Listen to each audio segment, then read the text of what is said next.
Thursday. It is the 6th of February. I'm Monita Rajpal. This is CNN News Center live from Hong Kong. Our top stories today. Games and guns. Athletes are arriving in Sochi as the first day of the Winter Olympic Games gets underway and security is tight. Nick Payton-Walsh joins us now from Sochi. He's there live with more on this. Nick? Well, the US officials are phrasing this very seriously. They're referring about flights coming in from Europe. Well, it's not just security and the threats of terrorism that is casting a shadow over the Games. Nick, there's also allegations of corruption when it comes to those that are actually building the sites, those that haven't even been paid properly. Certainly. I mean, the amazing price tag of $51 billion, I think, for those advocates of Putin is a sign that Russia's actually able to... Thank you. Nick Payton-Walsh live for us from Sochi. And, of course, to catch up on all the very latest Olympic action in Sochi, you can visit our website, aiming for gold at CNN.com. Speculation continues over the political ambitions of Egypt's top military commander. A Kuwaiti newspaper quotes Field Marshal Abdel Fattah el-Sisi as saying he plans to run for Egypt's presidency. But clarify this for us. Is there any clarification, Reza, right now? Well, what's clear is that Egyptians who want Abdel Fattah al-Sisi, the army chief, to run for the presidency. Thank you. Reza Sayed live for us from Cairo. You are watching CNN News Center live from Hong Kong. CNN News Center live from Hong Kong. I'm Monita Rajpal. We've got this news just into CNN. More than 1,000 refugees have been rescued off the coast of Lampedusa, Italy. The operation by the Italian Navy began early Wednesday and continued late into the night. Asylum seekers were on overcrowded rafts. Some of the other stories that we're following for you here at CNN News Center. North Korea says it may reconsider allowing reunions with families in the South if U.S. and South Korean military drills go forward. On Wednesday, Pyongyang and Seoul agreed to allow the reunions between February 20th and 25th. The annual military exercises are scheduled for the end of this month.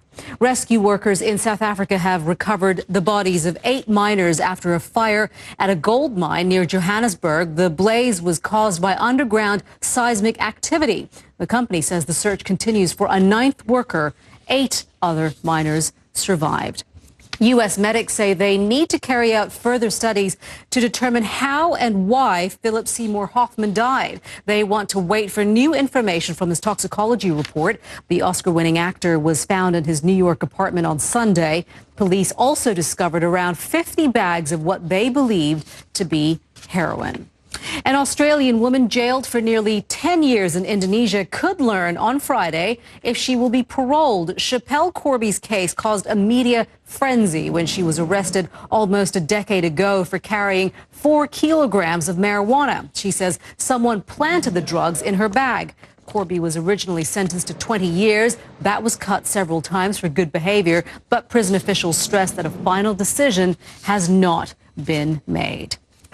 Today is the United Nations International Day of Zero Tolerance for Female Genital Mutilation. The UN says every year 3 million girls, some of them still babies, are at risk of being forced to undergo the extremely painful procedure for religious and cultural reasons. But some young women are defying years of tradition and taking a stand. Simon Mosen has more now from West Java, Indonesia.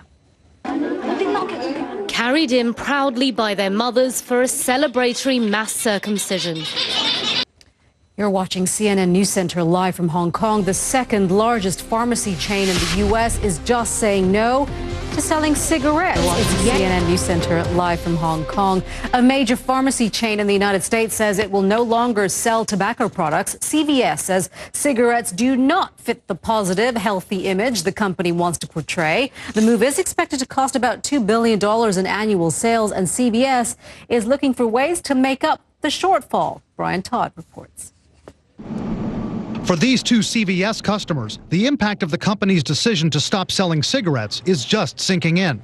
Damaging flooding continues in the United Kingdom. Mari Ramos is at the World Weather Center with more on that. Mari? Yeah, another round of very heavy rain across parts of the UK and actually Ireland as well. But we keep talking about what's happening here across the UK because to mostly sunny skies. Back to you. Mari, thank you very much for that. Well, from the mountains there of Sochi to a beach in Tasmania, a family taking a walk down to their local beach made a rather unexpected discovery. Take a look at this. It's a massive jellyfish. It's been described by scientists as a whopper, and as you can see, it pretty much is. It's around 1.5 meters in length. You're watching CNN News Center. I'm Monita Rajpal at CNN Hong Kong. Thank you for joining us. I'll update you with news headlines in just a few minutes.